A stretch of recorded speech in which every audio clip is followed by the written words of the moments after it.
For this video, I'm going to be going over chapter 25, the urinary system. The urinary system is a group of organs that consists of the kidneys and the urinary tract, the ureters, urinary bladder, and the urethra. It performs many functions critical to the maintenance of homeostasis. Most such functions are directly performed by the kidneys. Some general functions of the urinary system is to regulate plasma concentration of ions, eliminate metabolic waste, regulation of blood pressure and blood volume, regulation of blood pH, and also control levels of electrolytes. The bean-shaped kidneys lie in the retroperitoneal position in the superior lumbar region. The kidneys extend from T12 to L3, with the right kidney being lower than the left. The function of the kidney is to filter blood to remove excess fluids and metabolic waste. Gross anatomy of the kidneys.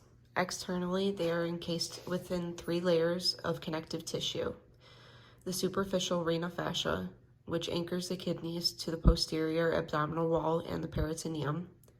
The adipose capsule, which cushions and absorbs shock, and the renal capsule, which encases each kidney like plastic wrap. The medial indentation is known as the hilum and is where blood vessels and the ureter enter and exit. The next part we're going to be going over is the internal gross anatomy of the kidneys. The kidneys has 3 distinct regions, being the cortex, medulla, and the pelvis. The renal cortex is the most superficial region and has a granular appearance. The inner part is the renal medulla, which is composed chiefly of collecting tubules, and here you will find those renal pyramids. And the renal pelvis is the funnel-shaped tube with extensions called calyces. There's the minor and the major calyces. And to give you guys a better look at this, here's the internal anatomy of the kidney, and this is the right kidney. Right here is going to be that superficial region we talked about, the renal cortex, and the renal medulla is going to be this region right here that has all of these renal pyramids. And then we have these minor and major calyces that we also talked about, including the renal pelvis. The next part we're going to talk about is blood flow through the kidneys. About 20% of cardiac output is through the kidneys, and your blood goes in through your renal arteries and out through your renal vein.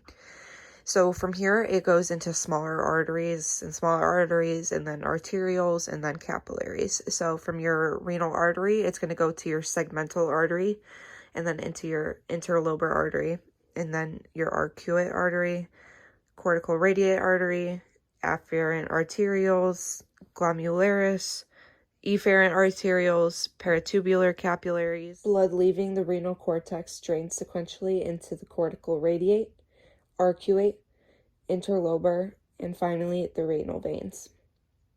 The renal veins exit from the kidneys and empty into the inferior vena cava. Next, we're going to be talking about the nephron. The nephron is the functional and structural unit of the kidneys. Each nephron creates a cell and protein-free filtrate from blood. From that filtrate, it recovers chemicals the body needs while also secreting into the filtrate selected chemicals that the body needs to get rid of. There are 2 parts to the nephron, the renal corpuscle and the renal tubule. The renal corpuscle consists of the glomerulus and the glomerulus capsule.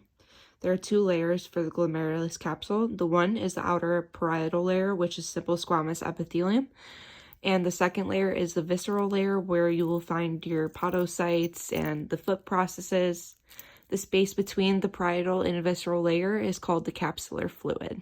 Filtrate from the capsular space next enters the renal tubule. There are 3 parts to the renal tubule, which is the proximal convoluted tubule, the ascending and descending limbs, and the distal convoluted tubule. The proximal convoluted tubule is going to be in charge of reabsorption of filtrate in accordance with the needs of homeostasis. It reabsorbs sugar, sodium, chloride ions, and water from glomerular filtrate. The loop of Henle, also called the nephron loop, and consists of the ascending and descending limbs. The ascending limb is going to be that thicker segment of the loop that reabsorbs sodium chloride. The descending loop is going to be permeable to water, but not permeable to ions. And the ascending loop is going to be permeable to ions and not to water. The distal convoluted tubule is composed of cuboidal epithelial cells. It regulates extracellular fluid volume and electrolyte homeostasis. It is the portion of the nephron between the loop of Henle and the collecting tubules. The next part of the nephron loop we're going to be talking about is the collecting ducts. Each collecting duct contains two cell types. Principal cells are more numerous, and intercalated cells have more abundant microvilli. Principal cells have short microvilli responsible for maintaining the body's water and sodium balance.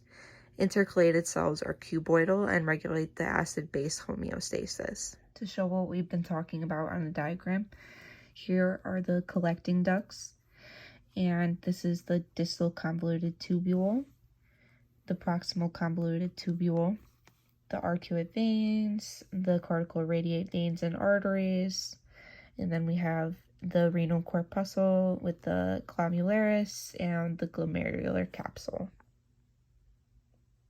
There are two major classes of nephrons, cortical and juxtamedullary. Cortical nephrons account for 85% of nephrons in the kidneys.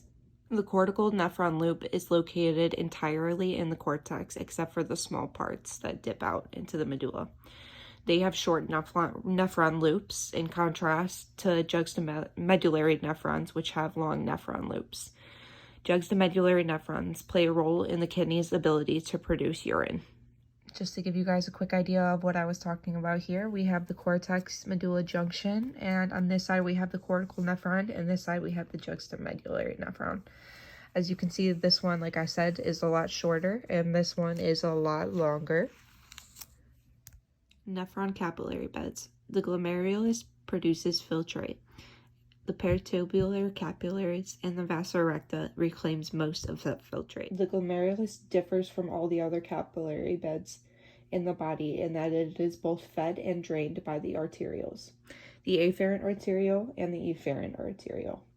This arrangement maintains the high pressure in the glomerulus that it is needed for filtration. The afferent arterioles arise from the cortical radiate arteries, and the efferent arterioles feed into either the peritubular capillaries or the vasa recta. Each nephron has a juxtaglomerular complex. Also known as juxtaglomerular apparatus, it is the structure in the kidney that regulates the function of each nephron. The juxtaglomerular complex includes three populations of cells that help regulate the rate of filtration formation and systemic blood pressure. The first group of cells is going to be called the macula densa.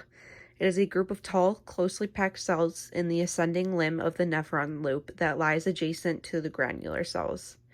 These types of cells are chemoreceptor cells that monitor the sodium content of the filtrate entering the distal convoluted tubule.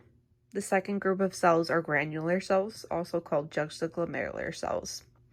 These cells are enlarged smooth muscle cells with secretory granules containing the enzyme renin.